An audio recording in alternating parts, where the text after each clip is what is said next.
আল্লাহু আকবার। যাই দেখি মানুষের ভিতরে এখন কি সেই ইমান আছে না? এবার ঈদে অনেক জায়গায় ঘুরতে যাব। এই দাঁড়াও তোমরা। হ্যাঁ, এই তোমরা কোথায় যাচ্ছ? এই তো আমরা সামনেই যাচ্ছি।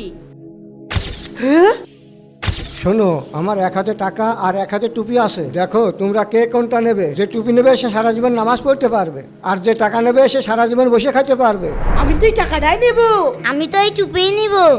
আচ্ছা তুমি টাকা নিলে কেন? আমি এই টাকাগুলো দিয়ে অনেকদিন ধরে বসে খেতে পারবো। আচ্ছা তুমি টুপি নিলে কেন? দাদু, আমি এই টুপি নিয়ে সারা জীবন নামাজ পড়তে চাই। মিশন ভাই, আজান হচ্ছে, চলো আমরা নামাজ পড়তে যাই। না না, আমার নামাজ পড়া লাগবে না, আমি এখন অনেক টাকার মালিক, এখন আমি বাড়ি যাই। দাদু মসজিদ তো অনেক দূরে, তুমি এক কাজ করো।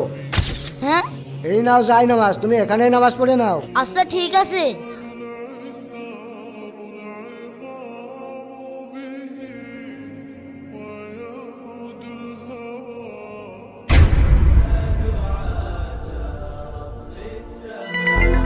হ্যাঁ, দাদু কোথায় গেল? আরে কি, আরে কতগুলো টাকা! আলহামদুলিল্লাহ। আমি এখন অনেক টাকার মালিক, এখন আমি বাড়ি যাই খাসি কিনবো। দেখি তো কয় টাকা আছে। 1 2। আরে আরে, আমার টাকা কোথায় গেল?